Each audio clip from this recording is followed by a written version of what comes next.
நகருக்கு இயேசு பிரான் வருவதை கேட்ட மக்கள் எல்லாம் அவரை எதிர்கொண்டழைத்தனரே. குறித்து மடல்களை ஏந்தி நின்று உன்னதங்களிலே ஓசானா என்று மகிழ்வுடன் ஆர்ப்பரித்தார்.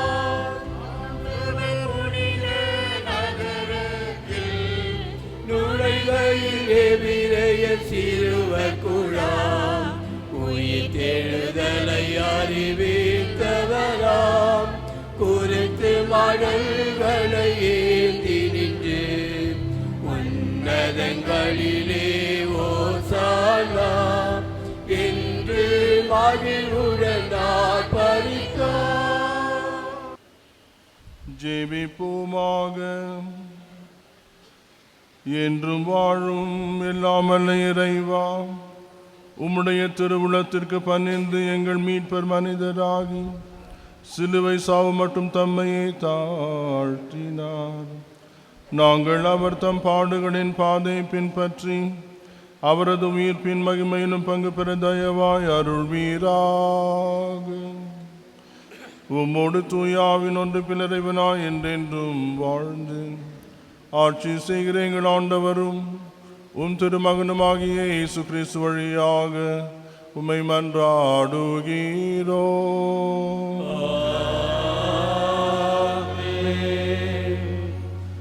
முதல் வாசகம். நிந்தனை செய்வோருக்கு என் முகத்தை மறைக்கவில்லை. இந்நிலையை நான் அடைவதில்லை என்று அறிவேன். இறைவாக்கினர் எசையா நூலிலிருந்து வாசகம்.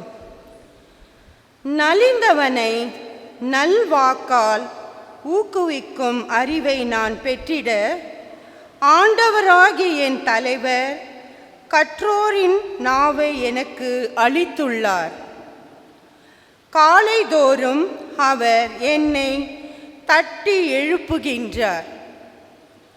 கற்போர் கேட்பது போல் நானும் செவிமெடுக்க செய்கின்றார். ஆண்டவராகிய என் தலைவர் என் செவியை திறந்துள்ளார். நான் கிளர்ந்தெழவில்லை, விலகி செல்லவும் இல்லை. அடிப்போருக்கு என் முதுகையும் தாடியை பிடுங்குவோருக்கு என் தாடையும் ஒப்புவித்தேன். நிந்தனை செய்வோருக்கும் காரி உமிழ்வோருக்கும் என் முகத்தை மறைக்கவில்லை. ஆண்டவராகிய என் தலைவர் துணை நிற்கின்றார். நான் அவமானம் அடையேன். என் முகத்தை கற்பாறை ஆக்கிக் கொண்டேன். இந்நிலையை நான் அடைவதில்லை என்று அறிவேன். இது ஆண்டவர் வழங்கும் அருள்வாக்கு. இறைவா உமக்கு நன்றி. பதிலுரை பாடல் பல்லவி. நீங்கள் பாட வேண்டிய பதில். என்னீரைவா என்னீரைவா ஏன் என்னை கைவிட்டீ. என்னிறைவா என்னிறைவா ஏன் என்னை கைவிட்டீ. என்னை பார்ப்போர் எல்லாரும் ஏளனம் செய்கின்றனர். உதட்டை பிதுக்கி தலையசைத்து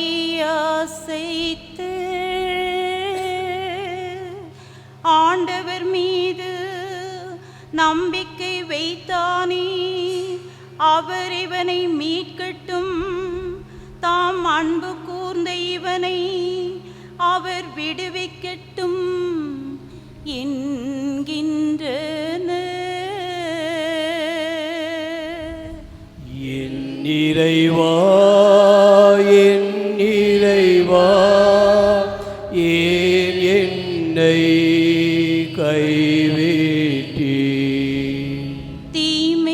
தீவோரின் கூட்டம் என்னை வளைத்து கொண்டது. நாய்கள் என அவர்கள் என்னை சூழ்ந்து கொண்டார்கள். என் கைகளையும் கால்களையும் வளைத்தார்கள். என் எலும்புகளை எல்லாம் நான் எண்ணி வேடலாம். என் இறைவா, என் இறைவா, ஏன் என்னை கைவிட்டீர்? என் ஆடைகளை தங்களிடையே பங்கிட்டுக் கொள்கின்றன. என் உடையின் மேல் சீட்டு போடுகின்றன.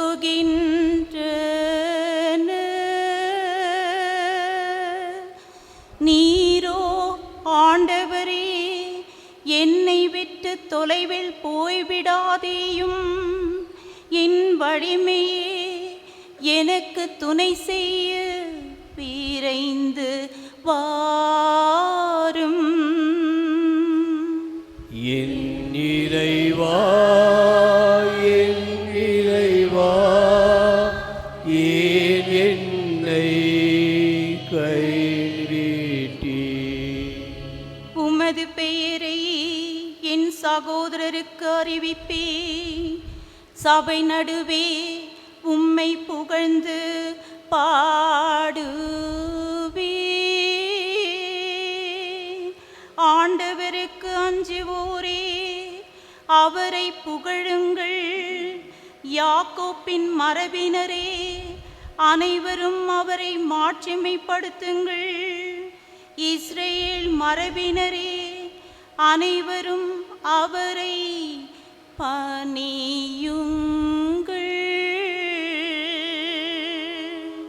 என் இறைவா, என் இறைவா, ஏன் என்னை கைவிட்டீர்? இரண்டாம் வாசகம்.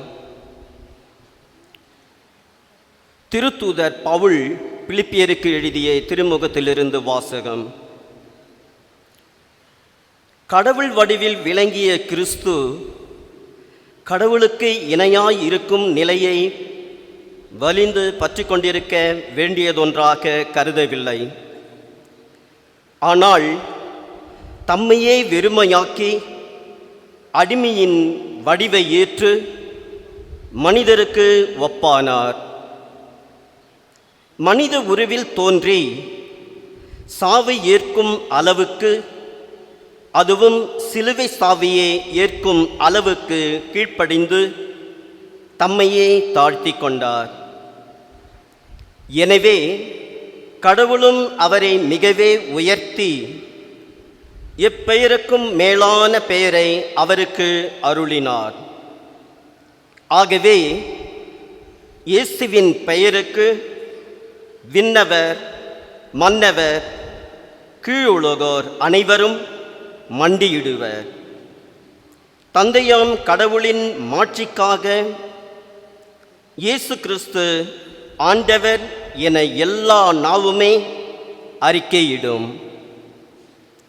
இது ஆண்டவர் வழங்கும் அருள்வாக்கு. இறைவா, உமக்கு நன்றி. கிறிஸ்து நாதே நமக்காயிரந்தார். கிறிஸ்துநாதர் நமக்காயிரந்தார்.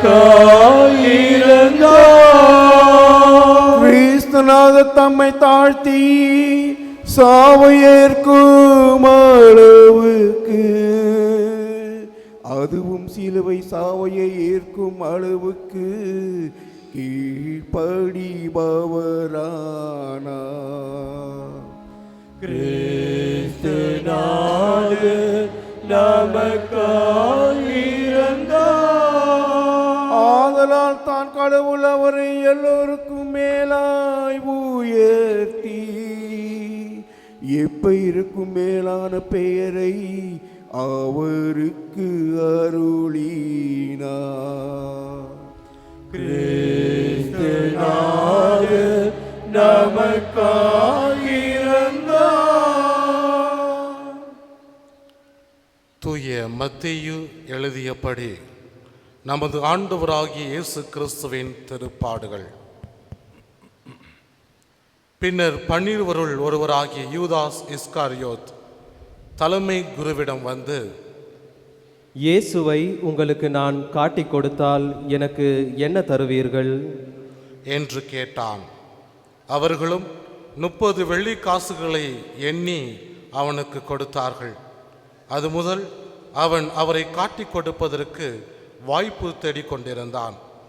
புளிப்பற்ற அப்ப விழாவின் முதல் நாளில் சீடர்கள் இயேசுவை அணுகி வந்து, நீர் பாஸ்கா விருந்துண்ண நாங்கள் எங்கே ஏற்பாடு செய்ய வேண்டும் என விரும்புகிறீர் என்று கேட்டார்கள். இயேசு அவர்களிடம், நீங்கள் புறப்பட்டு நகருக்குள் சென்று இன்னாரிடம் போய், எனது நேரம் நெருங்கி வந்துவிட்டது, என் சீடர்களோடும் வீட்டில் பாஸ்கா கொண்டாடப் போகிறேன் என போதகர் கூறுகிறார் என சொல்லுங்கள் என்றார். இயேசு தங்களுக்கு பணித்தபடியே சீடர்கள் செயல்பட்டு பாஸ்கா விருந்திற்கு ஏற்பாடு செய்தார்கள். மாலை வேளையானதும் அவர் 12 பந்தியில் அமர்ந்தார். அவர்கள் உண்டு கொண்டிருந்த பொழுது அவர், உங்களுள் ஒருவன் என்னை காட்டிக் கொடுப்பான் என உறுதியாக உங்களுக்கு சொல்லுகிறேன் என்றார். அப்பொழுது அவர்கள் மிகவும் வருத்தமுற்றவர்களாய், ஆண்டவரே, அது நானோ என ஒவ்வொருவரும் அவரிடம் கேட்கத் தொடங்கினார்கள். அதற்கு அவர், என்னுடன் பாத்திரத்தில் தொட்டு உண்பவனே என்னை காட்டிக் கொடுப்பான். மானிட மகன் தம்மை பற்றி மறைநூலில் எழுதியுள்ளபடியே போகிறார். ஆனால் ஐயோ, அவரை காட்டிக் கொடுக்கிறவனுக்கு கேடு. அம்மனிதன் பிறவாதிருந்தால் அவனுக்கு நலமாயிருக்கும் என்றார். அவரை காட்டிக் கொடுத்த யூதாசும், ரபி, அது நானோ என அவரிடம் கேட்க இயேசு, நீயே சொல்லிவிட்டாய் என்றார். அவர்கள் உணவருந்தி கொண்டிருந்த பொழுது இயேசு அப்பத்தை எடுத்து கடவுளை போற்றி அதை பிட்டு சீடர்களுக்கு கொடுத்து, இதை பெற்று உண்ணுங்கள், இது எனது உடல் என்றார். பின்பு கிண்ணத்தை எடுத்து கடவுளுக்கு நன்றி செலுத்தி அவர்களுக்கு கொடுத்து, இதில் உள்ளதை அனைவரும் பருகுங்கள், ஏனெனில் இது எனது உடன்படிக்கையின் இரத்தம், பலருடைய பாவ மன்னிப்புக்காக சிந்தப்படும் இரத்தம். இனிமேல் என் தந்தையின் ஆட்சி வரும் அந்நாளில் தான் நான் உங்களோடு திராட்சை பழ ரசத்தை குடிப்பேன். அதுவரை குடிக்க மாட்டேன் என நான் உங்களுக்கு சொல்லுகிறேன் என்றார். அவர்கள் புகழ் பாடல் பாடிவிட்டு ஒலிவ மலைக்கு சென்றார்கள். அதன் பின்பு இயேசு அவர்களிடம், இன்றிரவு நீங்கள் அனைவரும் என்னை விட்டு ஓடி போவீர்கள். ஏனெனில் 1000 வெட்டுவேன், அப்போது மந்தையிலுள்ள ஆடுகள் சிதறடிக்கப்படும் என்று மறைநூலில் எழுதியுள்ளது. நான் உயிருடன் எழுப்பப்பட்ட பின்பு உங்களுக்கு முன்பே கலிலேயாவுக்கு போவேன் என்றார். அதற்கு பேதுரு அவரிடம், எல்லோரும் உம்மை விட்டு ஓடி போய்விட்டாலும் நான் ஒருபோதும் ஓடி போக மாட்டேன் என்றார். இயேசு அவரிடம், இன்றிரவில் சேவல் கூவும் முன் மும்முறை என்னை மறுதலிப்பாய் என உறுதியாக உனக்கு சொல்லுகிறேன் என்றார். பேதுரு அவரிடம், நான் உம்மோடு சேர்ந்து இறக்க வேண்டியிருந்தாலும் உம்மை ஒருபோதும் மறுதலிக்க மாட்டேன் என்றார். அவ்வாறே சீடர்கள் அனைவரும் அவரிடம் சொன்னார்கள். பின்னர் இயேசு சீடர்களுடன் கெத்செமனே என்னும் இடத்திற்கு வந்தார்.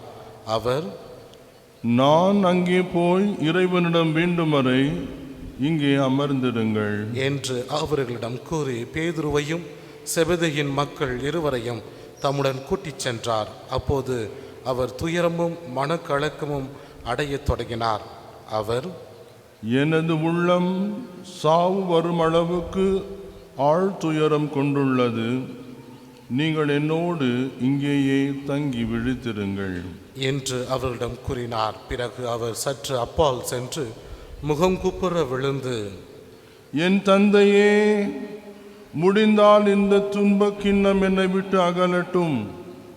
ஆனாலும் என் விருப்பப்படி அல்ல, உம் விருப்பப்படியே நிகழட்டும் என்று கூறி இறைவிடம் வேண்டினார். அதன் பின்பு அவர் சீடர்களிடம் வந்து அவர்கள் உறங்கிக் கொண்டிருப்பதைக் கண்டு பேதுருவிடம், 1 மணி நேரம் கூட என்னோடு விழித்திருக்க உங்களால் முடியவில்லையா?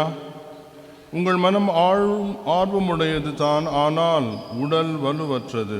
எனவே சோதனைக்கு உட்படாதிருக்க விழித்திருந்து இறைவனிடம் வேண்டுங்கள் என்றார். மீண்டும் சென்று, என் தந்தையே, நான் குடித்தாலன்றி துன்பக் கிண்ணம் அகல முடியாதென்றால் உமது திருவுளப்படியே ஆகட்டும் என்றும் 2ஆம் முறையாக இறைவிட வேண்டினார்.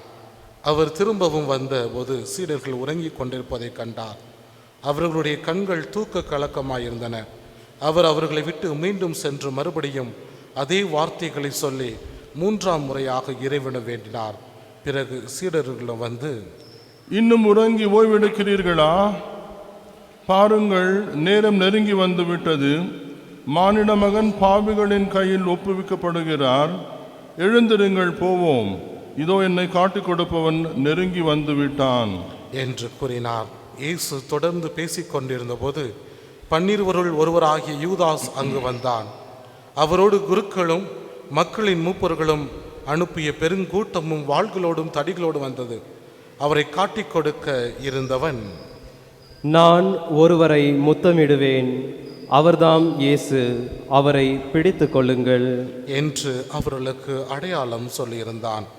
அவன் நேராக இயேசுவிடம் சென்று, ரபி வாழ்க என கூறிக்கொண்டே அவரை முத்தமிட்டான். இயேசு அவரிடம், தோழா, எதற்காக வந்தாய் என்று கேட்டார். அப்பொழுது அவர்கள் இயேசுவை அணுகி அவரை பற்றி பிடித்து கைது செய்தனர். உடனே இயேசுவோடு இருந்தவர்கள் ஒருவர் தமது கையை நீட்டி வாளை உருவி தலைமை குருவின் பணியாளரை தாக்கி அவருடைய காதை துண்டித்தார். அப்பொழுது இயேசு அவரிடம், உனது வாளை அதன் உரையில் திரும்ப போடு, ஏனெனில் வாளை எடுப்போர் அனைவரும் வாளால் அழிந்து போவர். நான் என் தந்தையின் துணையை வேண்ட முடியாதென்றான் நினைத்தாய். நான் வேண்டினால் அவர் 12 பெரும்படை பிரிவுகளுக்கு மேற்பட்ட வான தூதரை எனக்கு அனுப்பி வைப்பாரே. அப்படியானால் இவ்வாறு நிகழ வேண்டும் என்ற மறைநூல் வாக்குகள் எவ்வாறு நிறைவேறும் என்றார். அவ்வேளையில் இயேசு மக்கள் கூட்டத்தை பார்த்து, கள்வனை பிடிக்க வருவது போல வாள்களோடும் தடிகளோடும் என்னை கைது செய்ய வந்தது ஏன்? நான் நாள்தோறும் கோவிலில் அமர்ந்து கற்பித்துக் கொண்டிருந்தேன், நீங்கள் என்னை பிடிக்கவில்லையே. இறைவாக்கினர் எழுதியவை நிறைவேறவே இவை அனைத்தும் நிகழ்கின்றன என்றார். அப்பொழுது சீடர்கள் எல்லோரும் அவரை விட்டு தப்பி ஓடினார்கள். இயேசுவை பிடித்தவர்கள் அவரை தலைமை குரு கைப்பாவிடம் கூட்டி சென்றார்கள். அங்கே மறைநூல் அறிஞரும் மூப்பர்களும் கூடி வந்தார்கள். பேதுரு தொலைவில் அவரை பின்தொடர்ந்து தலைமை குருவின் வீட்டு முற்றம் வரை வந்து வழக்கின் முடிவை பற்றி தெரிந்து கொள்வதற்காக உள்ளே நுழைந்து காவலர்களோடு உட்கார்ந்திருந்தார். தலைமை குருக்களும் தலைமை சங்கத்தார் அனைவரும் இயேசுவுக்கு மரண தண்டனை விதிக்க அவருக்கு எதிராக பொய் சாட்சி தேடினர். பல பொய் சாட்சிகள் முன் வந்தும் ஏற்று சாட்சி கிடைக்கவில்லை. இறுதியாக 2 முன் வந்தனர். அவர்கள், இவன் கடவுளுடைய திருக்கோவிலை இடித்து அதை 3 நாளில் கட்டி எழுப்ப என்னால் முடியும் என்றான் என்று கூறினார்கள். அப்பொழுது தலைமை குரு எழுந்து அவரிடம், இவர்கள் உனக்கு எதிராக கூறும் சான்றுக்கு மறுமொழி கூற மாட்டாயா என்று கேட்டார். ஆனால் இயேசு பேசாதிருந்தார். மேலும் தலைமை குரு அவரிடம், நீ கடவுளின் மகனாகிய மெசியாவா? வாழும் கடவுளின் பெயரால் ஆணையிட்டு சொல்லுமாறு உன்னிடம் கேட்கிறேன் என்றார். அதற்கு இயேசு, நீரே சொல்லுகிறீர். மானிட மகன் வல்லவராம் கடவுளின் வலப்புறத்தில் வீற்றிருப்பதையும் வான மேகங்கள் மீது வருவதையும் இது முதல் நீங்கள் காண்பீர்கள் என உங்களுக்கு சொல்லுகிறேன் என்றார். உடனே தலைமை குரு தம் மேலாடையை கிழித்து கொண்டு, இவன் கடவுளை பழித்துரைத்தான். இன்னும் நமக்கு சான்றுகள் தேவையா? இதோ இப்பொழுது நீங்களே பழிப்புரையை கேட்டீர்களே. நீங்கள் என்ன நினைக்கிறீர்கள் என்று கேட்டார். அதற்கு அவர்கள், இவன் சாக வேண்டியவன் என பதிலளித்தார்கள். பின்பு அவருடைய முகத்தில் துப்பி அவரை கைகளிலால் குத்தினார்கள். மேலும் சிலர் அவரை கன்னத்தில் அறைந்து, இறைவாக்கினர் மெசியாவே, உன்னை அடித்தது யார் சொல் என்று கேட்டனர். பேதுரு வெளியே முற்றத்தில் உட்கார்ந்திருந்தார். பணிப்பெண் அவரிடம் வந்து, நீயும் கலிலேயனாகிய இயேசுவோடு இருந்தவன் தானே என்றார். அவரோ, நீர் சொல்வது என்னவென்று எனக்கு தெரியவில்லை என்று அவர்கள் அனைவரும் முன்னிலையிலும் மறுதளித்தார். அவர் வெளியே வாயில் அருகே சென்றபோது வேறொரு பணிப்பெண் அவரை கண்டு, இவன் நாசரேத்து இயேசுவோடு இருந்தவன் என்று அங்கிருந்தோரிடம் சொன்னார். ஆனால் பேதுரு, இம்மனிதனை எனக்கு தெரியாது என ஆணையிட்டு மீண்டும் மறுதளித்தார்.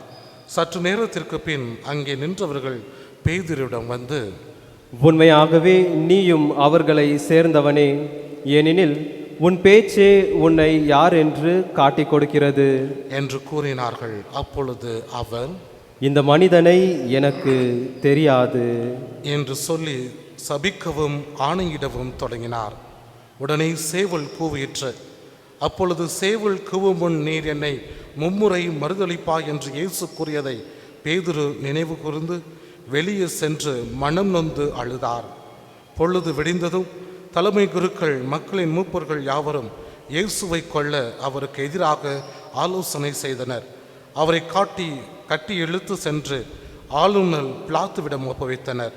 அதன் பின் இயேசு தண்டனை தீர்ப்பு அடைந்ததை கண்டபோது அவரை காட்டி கொடுத்த யூதாசு மனவருந்தி தலைமை குருக்களிடம் மூப்பரிடம் 30 வெள்ளி காசுகளை திருப்பி கொண்டு வந்து, பழி பாவமில்லாதவரை காட்டி கொடுத்து பாவம் செய்தேன் என்றான். அதற்கு அவர்கள், அதை பற்றி எங்களுக்கு என்ன, நீயே பார்த்துக்கொள் என்றார்கள். அதன் பின் அவன் அந்த வெள்ளி காசுகளை கோவிலில் எறிந்துவிட்டு புறப்பட்டு போய் தூக்கு போட்டு கொண்டான்.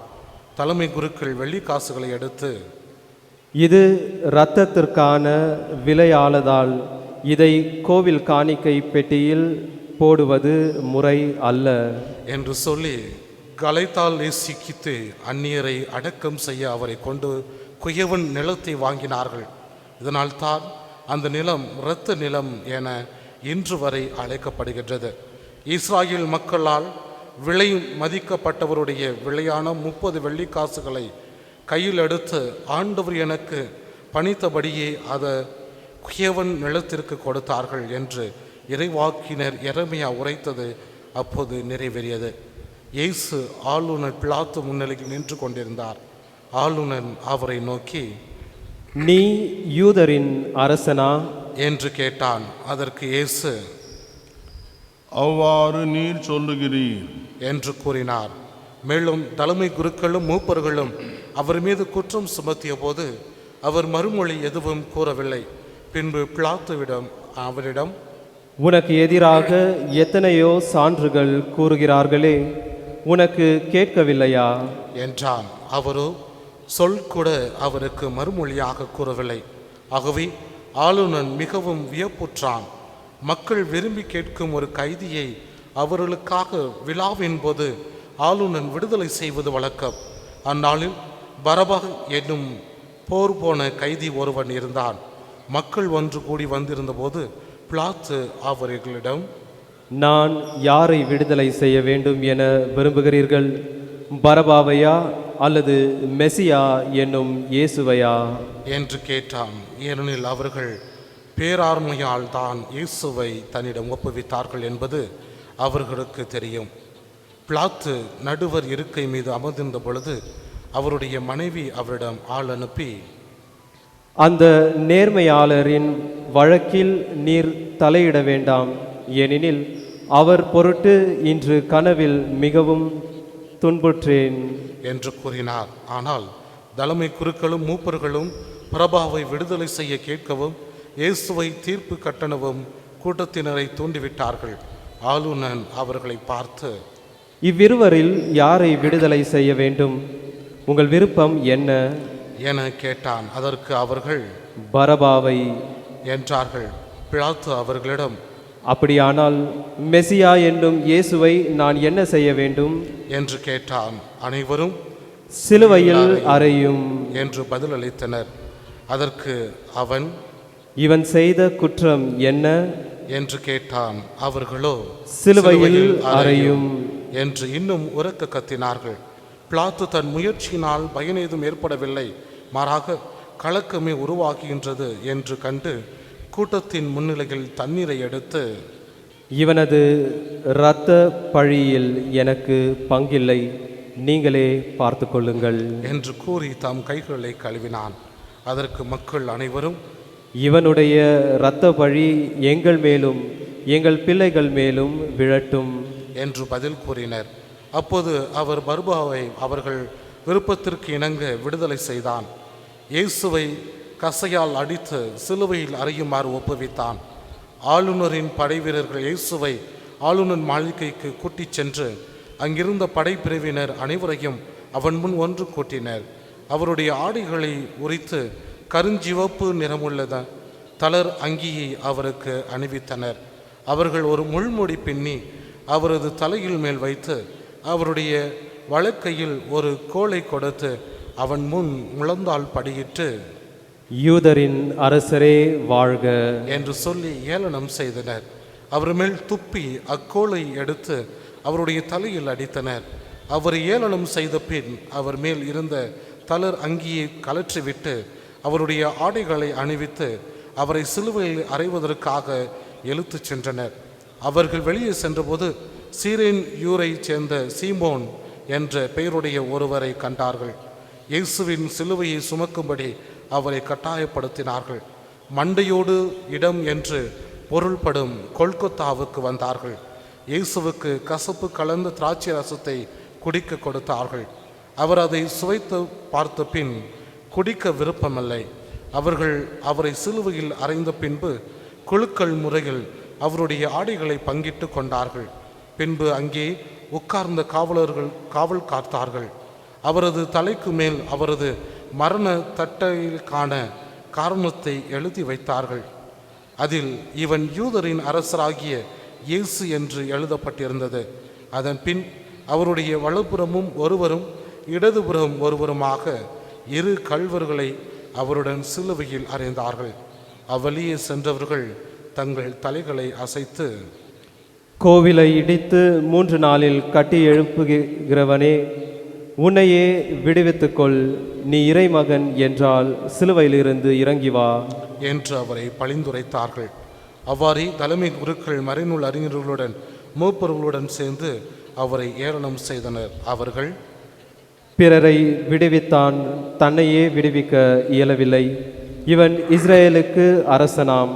இப்பொழுது சிலுவையிலிருந்து இறங்கி வரட்டும், அப்பொழுது நாங்கள் இவனை நம்புவோம்.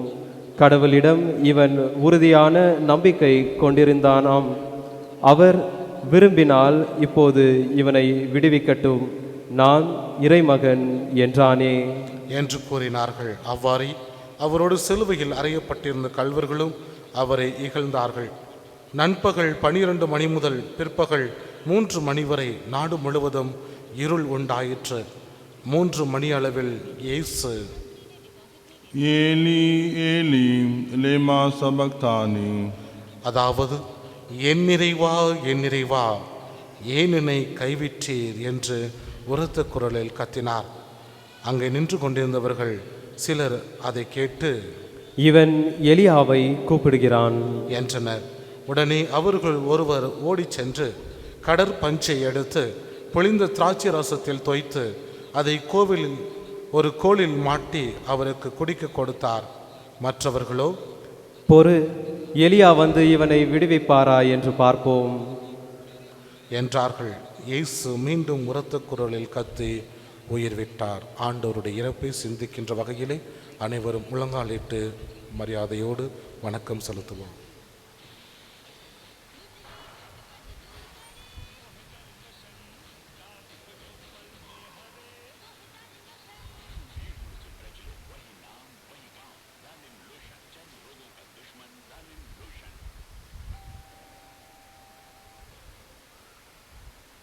எழுந்து நிற்போம்.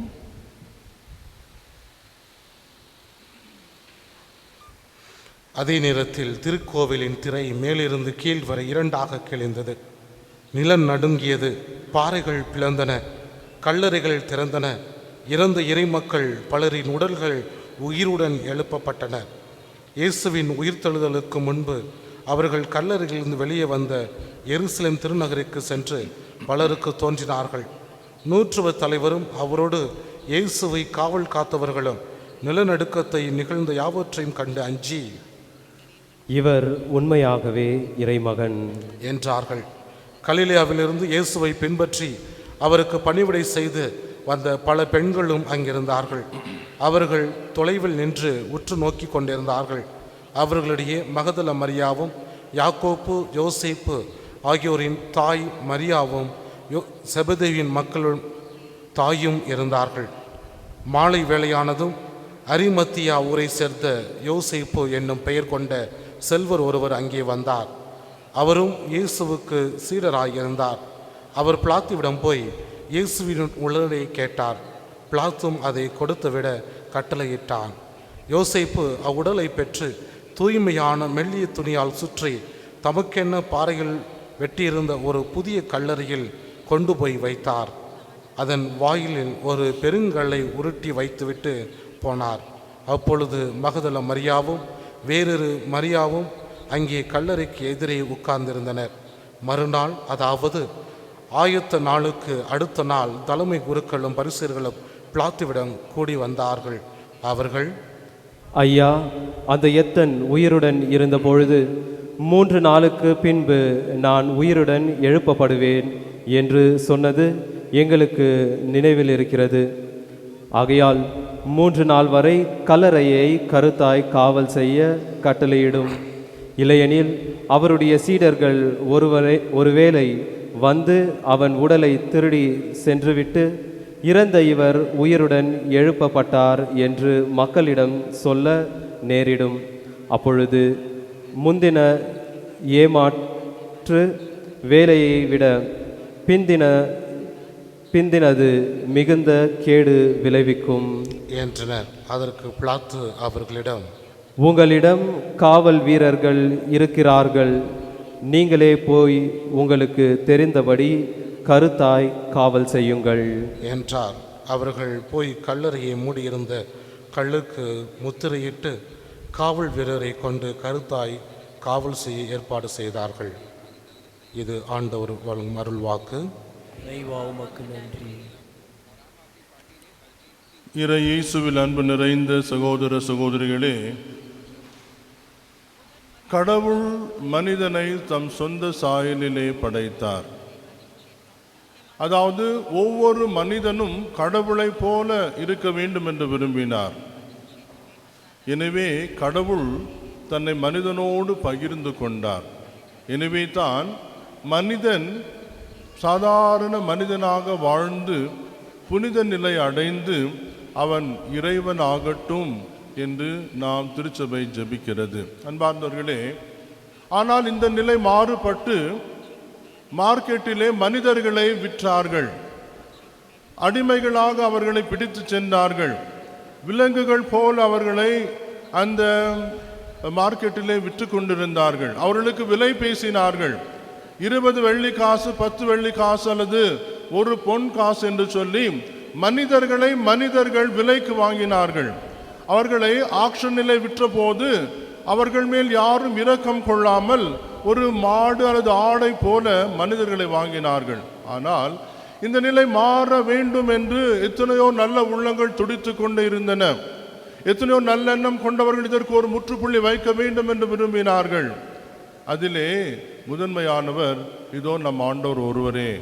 அந்த ஆண்டவர் நம் யாருக்கும் அடிமை அல்ல, பசாசுக்கு அடிமை அல்ல, பாவத்திற்கு அடிமை அல்ல, இந்த உலகின் ஆசாபாசங்களுக்கு நாம் அடிமை அல்ல என்று சொல்லி அடிமைத்தனத்தின் விலங்குகளை எல்லாம் உடைத்தெறிந்தார். ஆனாலும் இந்த மக்கள் அதனை சற்றும் பொருட்படுத்தாமல் மீண்டும் மக்களை விலைக்கு வாங்கினார்கள், விற்றார்கள். அந்த மனிதனை விலங்குகளாகவே அவர்கள் நடத்தினார்கள். எனவே அப்ரஹாம் லிங்கன் சொன்னார், நான் ஒருவேளை அமெரிக்க ஜனாதிபதியாக வந்தால் இந்த நிலை முற்றும் மாற செய்வேன் என்று சொல்லி அவர் அந்த ஜனாதிபதி பதவி அடைந்ததும் அந்த மக்களுக்கு விடுதலை வாங்கி தந்தார். இனி இவர்கள் எல்லாம் ஒயிட்ஸ் அண்ட் நான் ஒயிட்ஸ் என்று அல்ல, அமெரிக்கர்கள் அல்லது இந்த உயர்ந்த குலத்தோர் என்றும் தாழ் குலத்தோர் என்றும் கருப்பினத்தவர் என்றும் இவர்களை நாம் வேற்றுமை வித்தியாசத்தோடு பார்க்கக்கூடாது என்று சொல்லி ஒரு பெரிய புனிதமான ஒரு சட்டத்தை அவர் கொண்டு வந்தார். அந்த சட்டத்தை கொண்டு வரும்போது கைகள் நடுநடுங்க, ஆனால் நான் உறுதியாகவே இதை செய்கிறேன் என்று சொல்லி இனி முதல் மனிதர்களை ஆடு மாடுகள் போல அல்லது விலங்குகள் போல இந்த மார்க்கெட்டில் விற்பனை செய்வதை முற்றிலும் இந்த அரசு எதிர்க்கிறது என்று சொல்லி அப்படி யாராவது செய்தால் அவர்கள் குற்றவாளிகளாக கருதப்படுவார்கள், சிறையில் அடைக்கப்படுவார்கள் என்றெல்லாம் சட்டம் கொண்டு வந்தார்கள். எனவே ஒரு நாள் அவர் இறந்து விட்டார், அவரை கொன்று விட்டார்கள். அப்போது ஒரு கருப்பு இன பெண் தன்னுடைய மகனை அழைத்து சென்றார். அந்த சவப்பெட்டிக்கு பக்கத்திலே நின்று கொண்டார்.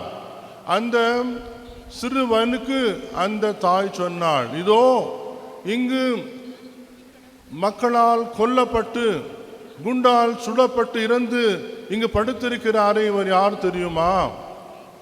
இவர்தான் உன்னையும் என்னையும் பிறரையும் விடுவித்தவர், விடுதலை கொண்டு வந்தவர் என்று சொல்லி அந்த மகனுக்கு அறிவுரை சொன்னார். It is he who brought you to liberation, brought you and me and the others என்று சொல்லி அந்த அப்ரஹாமனை பற்றி அந்த மகனுக்கு மிக பெரிய ஒரு மதிப்பீட்டை கற்றுத்தந்தார். அதுபோலவே ஆண்டவர் இயேசு உங்களுக்காகவும் எனக்காகவும் பிறருக்காகவும் இந்த உலகிற்காகவும் சமுதாயத்திற்காகவும் இயேசு இறந்தார். அந்த இயேசு கடவுள் மனிதரானார், மனிதனை விடுவிக்க சிலுவை பாடுகளை ஏற்றுக்கொண்டார், சிலுவையிலே அறையுண்டு தம் புனிதமான பரிசுத்தமான இரத்தத்தை சிந்தினார், உலக மக்களுக்கு வாழ்வை மீட்பை கொண்டு வந்தார். எனவே இந்த ஆண்டவர் சிலுவையில் தொங்குவது உண்மைதான். இந்த ஆண்டவரை நீங்கள் விரும்பினால் விசுவசிக்கலாம். இந்த ஆண்டவர் உயிருள்ள கடவுள் என்பதை நாம் ஒவ்வொரு நாளும் உலகிற்கு நிரூபிக்க வேண்டும். ஏன் நம்முடைய விசுவாசத்தை உறுதிப்படுத்த வேண்டும். என் ஆண்டவர் எனக்காக இறந்தார், என் ஆண்டவர் எனக்காக ரத்தம் சிந்தினார், என் ஆண்டவர் எனக்காக இந்த கேலி பரிகாசங்களை ஏற்றுக்கொண்டார், என் ஆண்டவர் எனக்காக சிலுவை சுமந்து சென்றார், என் ஆண்டவர் மீட்பர், என் ஆண்டவர் மீட்பர் என்று சொல்லி நாம் அந்த உலக மீட்பரை ஒவ்வொரு நாளும் போற்றி புகழ்வது உண்மையாக இருக்கட்டும். அன்பார்ந்த சகோதர சகோதரிகளே, உங்கள் பிள்ளைகளுக்கு இதை எடுத்து சொல்லுங்கள், உங்கள் பிள்ளைகளுக்கு இதை எடுத்து சொல்லுங்கள். சிலுவையில் அறைந்திருக்கிற இவர் யார் தெரியுமா? இவர்தான் இயேசு, இவர்தான் உலக மீட்பர், கடவுளின் மகன் இவர்தான். இவரையே நான் வணங்குகிறேன், உன் தந்தை வணங்குகிறார், அல்லது உன் தாய் வணங்குகிறார். நீயும் இவரை வணங்க வேண்டும், நீயும் இவருடைய மதிப்பீடுகளை வாழ வேண்டும், இவரை போல நல்ல உள்ளம் படைத்தவராக இருக்க வேண்டும் என்று சொல்லி நீ எல்லாருக்கும் உங்கள் பிள்ளைகளுக்கு கற்றுத்தருவீர்களானால் நிச்சயமாக இறைவன் உயிர் வாழ்கிற இறைவனாக இருக்கிறார். அன்பார்ந்தவர்களே, ஜெர்மனியிலே ஒரு குருவானவர் எப்போதுமே அந்த திருப்பலி முடிந்ததும் எல்லாம் சென்று விட்ட பின் அமைதியாக அங்கு முழந்தாளிட்டு ஜெபித்து அந்த சிலுவையின் கால்களை வந்து முத்திடுவாராம். ஆணி கொண்ட உன் காயங்களை அன்புடனே முத்தி செய்கிறேன் என்று பாடி அவர் முத்தி செய்வாராம். ஆனால் கடவுள் இல்லை என்று சொல்லுகிற இந்த குழுவினரில் ஒருவன் அந்த குருவானோருக்கு ஒரு பாடம் கற்பிக்க வேண்டும் என்று சொல்லி அந்த இயேசுவின் கால்களில் அடிக்கப்பட்டிருக்கிற அந்த ஆணியின் மேலே அவன் பாய்சனை தடவி விடுகிறான். அவர் முத்தமிடும்போது அங்கு மூச்சு திணறி அவர் இறக்க வேண்டும் என்று அவன் விரும்பினான். ஆனால் அன்பார்ந்தவர்களை வழக்கம் போல் அந்த குருவானவர் வந்தார், அந்த ஆணியின் அவர் முத்தமிட்டார்.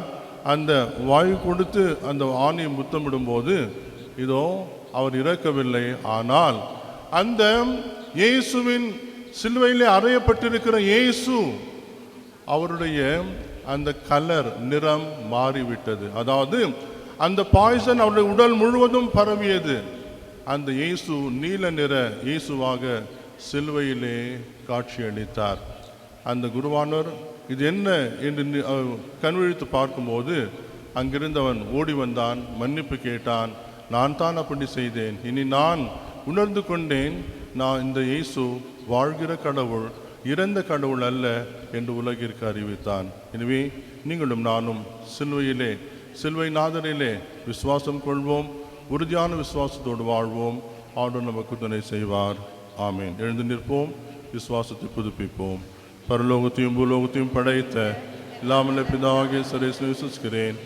அவருடைய ஏகசுதனாகி நம்முடைய நாதரேசு விசுவாசிக்கிறேன். இவர் பரிசுத்த ஆவியால் கர்ப்பமாய் பவித்து கனிமரந்து பிறந்தார். பாடுபட்டு சிலுவையில் செய்யப்பட்டார். பாதாளத்தில் மூன்றாம் நாள் எழுந்தார்.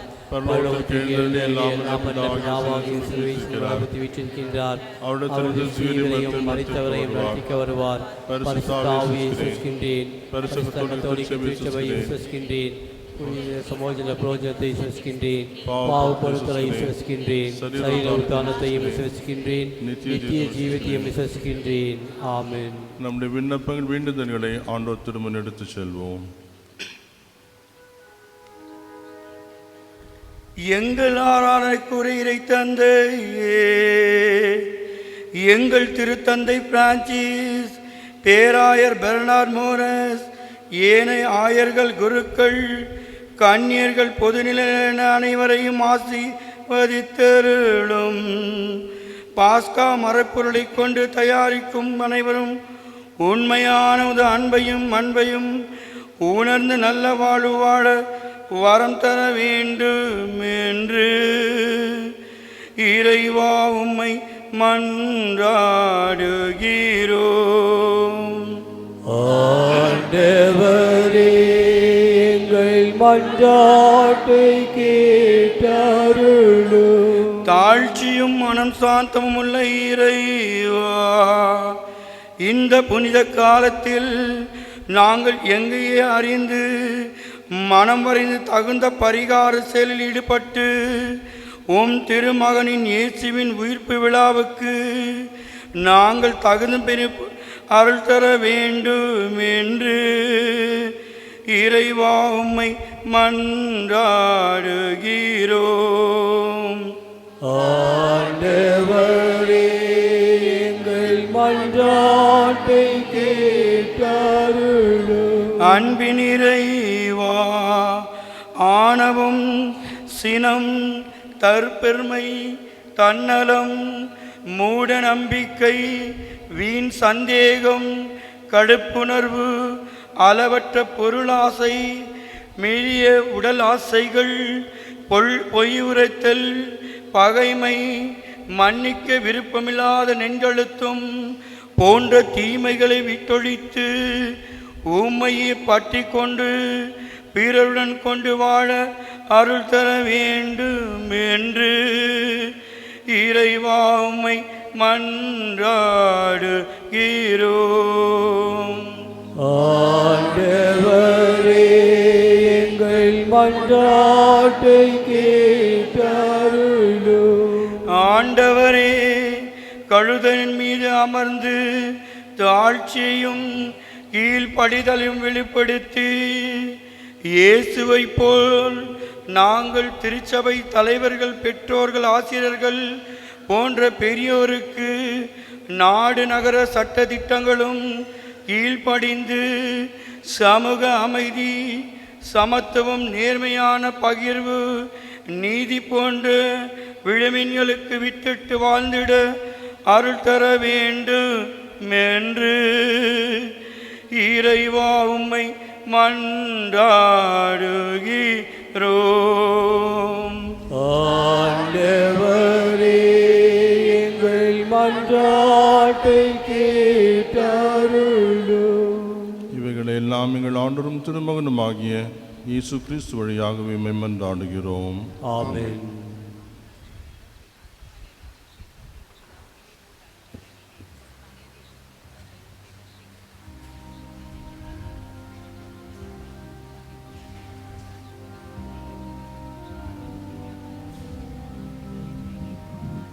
பலியாகும் நேரம் இது, பலி பொருளாக நானும் வந்தேன். பலியாகும் நேரம் இது, பலி பொருளாக நானும் வந்தேன். உன் பாதம் சரணடைந்தேன், அருள் வேண்டி என்னை தந்தேன். என்னை நீ ஏற்றிடுவாய். பலியாகும் நேரம் இது, பலி பொருளாக நானும் வந்தேன். வானின் மழை துளிகள் நீ தந்தது, விளையும் கதிமணிகள் நீ தந்தது. சுடர்கள் தருமொழிகள் நீ தந்தது, சுரங்கள் தரும் இசைகள் நீ தந்தது. எல்லாமே நீ தந்தது. என் இறைவா, ஏரை நான் தருவேன் உனக்காக. என் இறைவா, என்னையே தந்தேன் ஏற்றிடுவார். அன்பு சகோதர சகோதரிகளே, நாம் அனைவரும் சேர்ந்து ஒப்புக் கொடுக்கிற இந்த திருப்பலி தந்தையாகிய இறைவனுக்கு ஏற்றதாகும்படி ஜெபியுங்கள். ஆண்டவர் தம் திருப்பேரின் புகழ்ச்சிக்காகவும் மகிமைக்காகவும் நமது நன்மைக்காகவும் தமது பரிசுத்த திருச்சபை அனைத்து நலனுக்காகவும் உமது கையில் இருந்தபடி ஏற்றுக்கொள்வாராக. இரக்கமுள்ள இறைவா, உம் திருமகனின் பாடுகளையும் இறப்பையும் கொண்டாடும் நாங்கள் இன்று அளிக்கும் காணிக்கைகளை கனிவுடன் ஏற்றருளும். எங்கள் செயல்களால் உமது மன்னிப்பை பெற இயலாது எனினும் ஒப்பற்றை பலியின் ஆற்றலால் உமது மன்னிப்பை நிறைவாக பெற்றுக்கொண்டோம் என்று உணர்ந்து வாழ்ந்திட செய்தருளும். எங்கள் ஆண்டவராகிய கிறிஸ்து வழியாக மன்றாடுகிறோம். ஆமென். ஆண்டவர் இயேசு உங்களோடு இருப்பாராக. உம்மோடும் இருப்பாராக. இதயங்களை ஆண்டவரிடம் எழுப்புங்கள். ஆண்டவரிடம் எழுப்பியுள்ளோம். நம் இறைவனாகிய ஆண்டவருக்கு நன்றி கூறுவோம். அது தகுதியும் நீதியுமானது. ஆண்டவரே, தூயவரான தந்தை, என்றும் ஆழமில்லாமல் இறைவா, எங்கள் ஆண்டவராகிய கிறிஸ்து வழியாக எந்நாளும் எவ்விடத்திலும் நாங்கள் உமக்கு நன்றி செலுத்துவது மெய்யாகவே தகுதியும் நீதியுமாகும், எங்கள் கடமையும் மீட்புக்குரிய செயலும் ஆகும். கிறிஸ்து மாசற்றவராயினும் பாவிகளுக்காக பாடுபடவும் பொல்லாதவர்களுக்காக அந்த முறையில் தண்டனை பெறும் திருவுளமானீர். அவரது சாவு எங்கள் பாவங்களை போக்கியது, அவரது உயிர்த்தெழுதலோ எங்களை உமக்கு உகந்தவராக்கியது. ஆகவே நாங்கள் வானதூதர் புனிதர் அனைவரோடும் சேர்ந்து உம்மை புகழ்ந்தேத்தி அக்களிப்புடன் குரல் எழுப்பி பாடுவதாவது: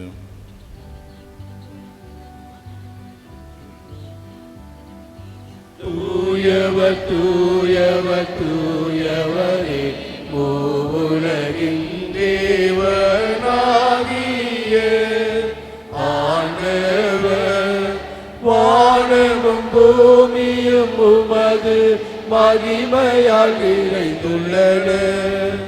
உன்னதங்களிலே ஓசானா, ஆண்டவர் பெயரால் வருபவர் ஆசி பெற்றவர்.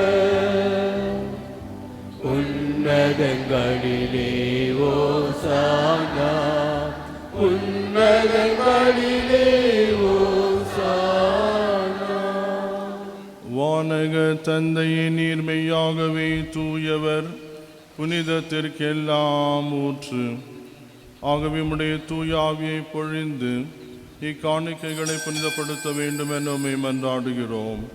இவ்வாறு எங்கள் ஆண்டவர் இயேசு கிறிஸ்துவின் உடலும் இரத்தமுமாக எங்களுக்கு இவை மாறுவனவாக. அவர் பாடுபட மனமு வந்து தம்மை கையளித்த போது அப்பத்தை எடுத்து உமக்கு நன்றி செலுத்தி வாழ்த்துரைத்து அதை பிட்டு தம் சீடருக்கு அளித்து அவர் கூறியதாவது: அனைவரும் இதை வாங்கி உண்ணுங்கள், ஏனெனில் இது உங்களுக்காக கையளிக்கப்படும் என் உடல்.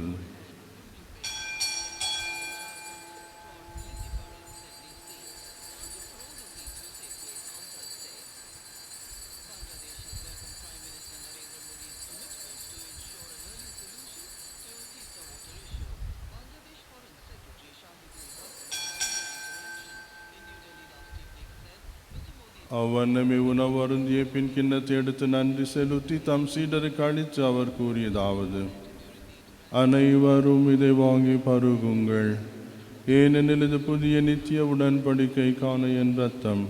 இது பாவ மன்னிப்புக்கென்று உங்களுக்காகவும் எல்லாருக்காகவும் சிந்தப்படும். இதை என் நினைவாக செய்யுங்கள்.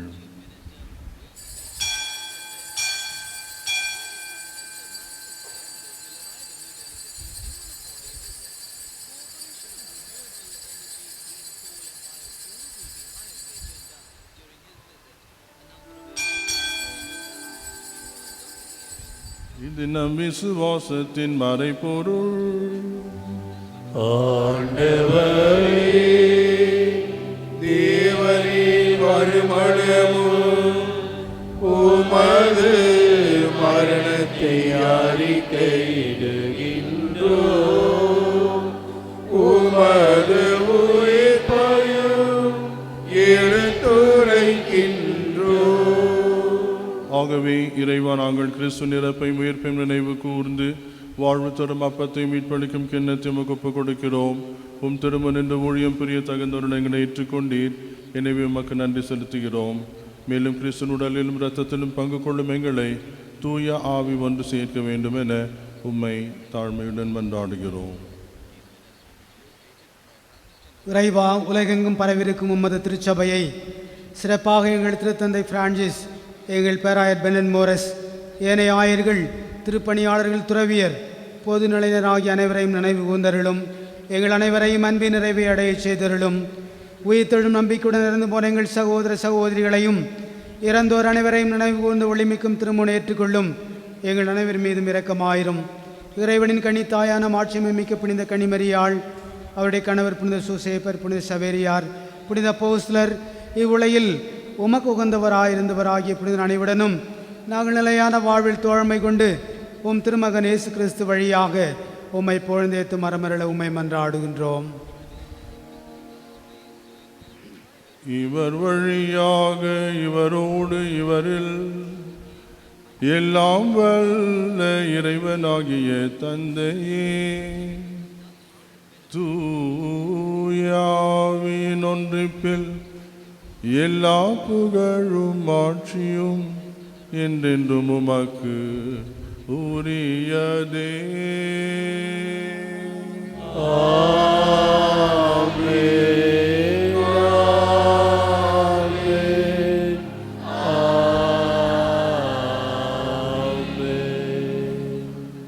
இறைமகன் இயேசு உண்மையில் கடவுளும் மனிதருமானார் என்ற உண்மை உணர்ந்து எங்களுக்காக காயப்பட்டு உயிர் துறந்த இயேசுவே, உம்மை நான் அன்பு செய்கிறேன் என்று சொல்லி நம்முடைய விசுவாசத்தை உறுதிப்படுத்துவோம். ஜெபிப்போம். பரலோகத்தில் இருக்கிற எங்கள் பிதாவே, உம்முடைய நாமம் ரட்சிக்கப்படுவதாக, உம்முடைய ராஜ்யம் வருக, உம்முடைய சித்தம் பரலோகத்தில் செய்யப்படுவது போல பூலோகத்திலும் செய்யப்படுவதாக. எங்கள் அனுதின உணவை எங்களுக்கு இன்று அளித்தருளும். எங்களுக்கு தீமை செய்தவர்களை நாங்கள் பொறுப்பது போல எங்கள் பாவங்களை பொறுத்தருளும். எங்களை சோதனையில் விடாதேயும், தீமையிலிருந்து எங்களை ரட்சித்தருளும். ஆண்டவரே, தீமைகள் அனைத்திலிருந்தும் எங்களை விடுவித்து எங்கள் வாழ்நாளின் சமாதானத்தை கண்டுடன் அருளமை மன்றாடுகிறோம். உமது இரக்கத்தின் உதவியால் நாங்கள் பாவத்திலிருந்து எப்போதும் விடுதலை பெற்று யாதொரு கலகும் குழப்பமின்றி நலமாயிருப்போமாக. நாங்கள் நம்பியிருக்கும் பேரின்ப வாழ்வையும் மீட்பராகிய இயேசு கிறிஸ்து நிறைவு வருகையும் மகிழ்ச்சியுடன் எதிர்பார்த்திருக்கிறோம். ஏனெனில் அரசும் வல்லமையும் ஆட்சியும் என்றென்றும் உமதே. ஆண்டவராகிய இயேசு கிறிஸ்துவை சமாதானத்தை உங்களுக்கு விட்டு செல்கிறேன், என் சமாதானத்தை உங்களுக்கு அளிக்கிறேன் என்று உம் அப்போஸ்தலருக்கு மொழிந்தீர். எங்கள் பாவங்களை பாராமல் திருச்சபையின் விசுவாசத்தை கண்ணோக்கி அதற்கு சமாதானத்தையும் அன்பையும் ஒற்றுமையும் தந்தருள திருவுளம் கொள்வீராக. என்றென்றும் வாழ்ந்து ஆட்சி செய்கிறவர் நீரே. ஆமென். ஆண்டவருடைய நிறை சமாதானம் உங்கள் அனைவரோடும் என்றும் இருப்பதாக. உம்மோடும் இருப்பதாக. ஒருவருக்கொருவர் அன்பையும் சமாதானத்தையும் பகிர்ந்து கொள்வோம். உலகின் பாவங்களை போக்கும் இறைவனின் செம்மறியே, எங்கள் மேல் இரக்கமாயிரும். உலகின் பாவங்களை போக்கும் இறைவனின் செம்மறியே, எங்கள் மேல் இரக்கமாயிரும். உலகின் பாவங்களை போக்கும் இறைவனின் செம்மறியே, எங்களுக்கு சமாதானத்தை தந்தருளும். இதோ நம் ஆண்டவராகிய இயேசு கிறிஸ்து உலகின் பாவங்களை போக்குகிற இறைமகன். உடைய திருவிருந்து அழைக்கப்படுகிற எல்லாருமே நாம் பேறு பெற்றோர். உள்ளத்தில் கர்த்தரை கிளம்பி But in the present to lasting that in my life and until Amen.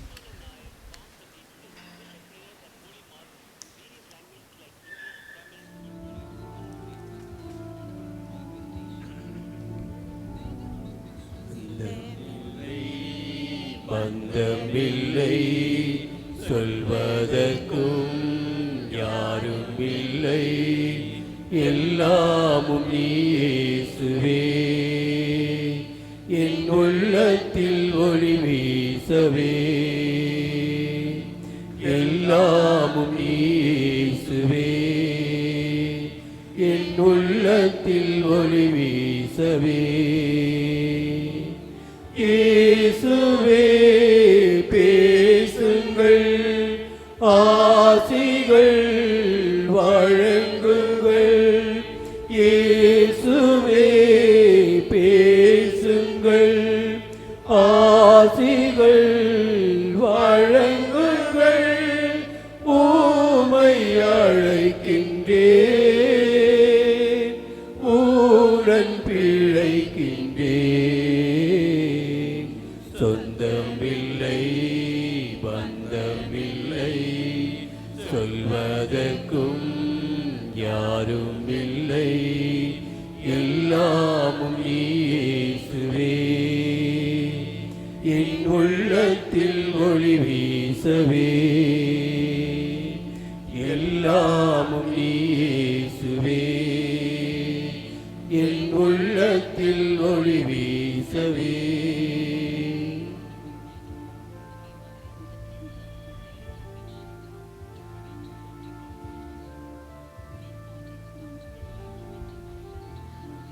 பீடம் வந்து கூடி நிற்கும் தேவ சபை உன்னை உண்ணும்.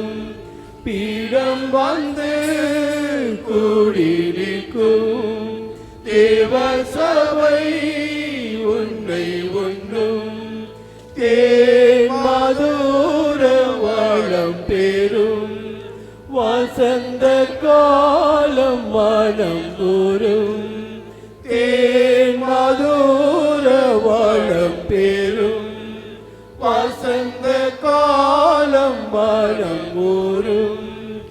இன்பம் தரும் தெய்வம் நீயே, துன்பமில்லை நீ பயமில்லை.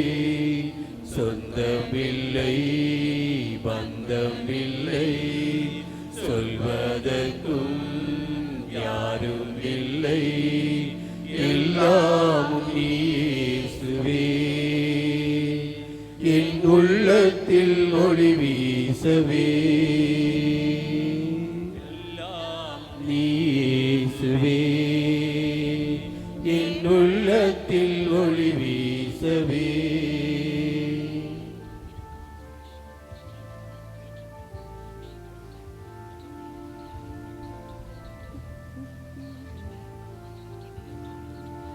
அன்பொழுக பேசிடுவார், அன்னை மொழி வீசிடுவார். அன்பொழுக பேசிடுவார், அன்னை மொழி வீசிடுவார். யாரை நம்பி என்ன பயன், பாறை குணமே மாதர் மனம். யாரை நம்பி என்ன பயன், பாறை குணமே மாதர் மனம். இன்பம் தரும் நல்ல இயேசுவே, நம்பி வந்தேன் உந்தன் பாதமே. சொந்தமில்லை பந்தமில்லை சொல்வதற்கும் யாரும் இல்லை, எல்லாமும் இயேசுவே. என் உள்ளத்தில் ஒளி வீசவே, எல்லாமும் இயேசுவே. என் உள்ளத்தில் ஒளி வீசவே. என் தந்தையே, நான் குடித்தாலொழிய இத்துன்ப கலம் அகல முடியாதெனில் உமது விருப்பப்படியே ஆகட்டும். ஜெபிப்போமாக. அன்பு தந்தையே, இத்திருவிருந்தில் ஊட்டம் பெற்ற நாங்கள் உம்மை தாழ்மையுடன் வேண்டுகிறோம். நாங்கள் விசுவாசிப்பதை பெற்றுக்கொள்வோம் என்னும் நம்பிக்கையை உம் திருமகனை நிரப்பினால் எங்களில் உறுதிப்படுத்தினீர். அவரது உயிர்த்தெழுதலால் எங்கள் வாழ்க்கை பயணத்தின் குறிக்கோளை நாங்கள் கண்டடைய செய்தருளும். எங்கள் ஆண்டவராகிய கிறிஸ்து வழியாகவே மன்றாடுகிறோம். ஆமென். ஆண்டவர் இயேசு உங்களோடு இருப்பாராக. எல்லாம் வல்ல இறைவன் தந்தை, மகன், தூய ஆவி உங்களையும் உங்கள் குடும்பங்களையும் சிறப்பாக ஆசீர்வதித்து நிறைவான அன்போடு உங்களை ஒவ்வொரு நாளும் வழிநடத்தி செல்வாராக. ஆமென். சென்று வாழுங்கள். திருப்பலி தொடரட்டும். இறைவா உமக்கு நன்றி.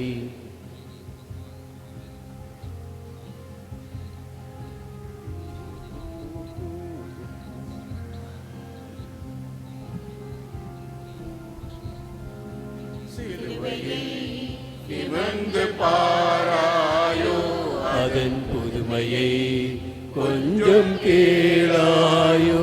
உலகமே உலகமே உலகமே உலகமே சிலுவையை நிமிர்ந்து பாராயோ. அதன் புதுமையை கொஞ்சம் கேளாயோ. உலகமே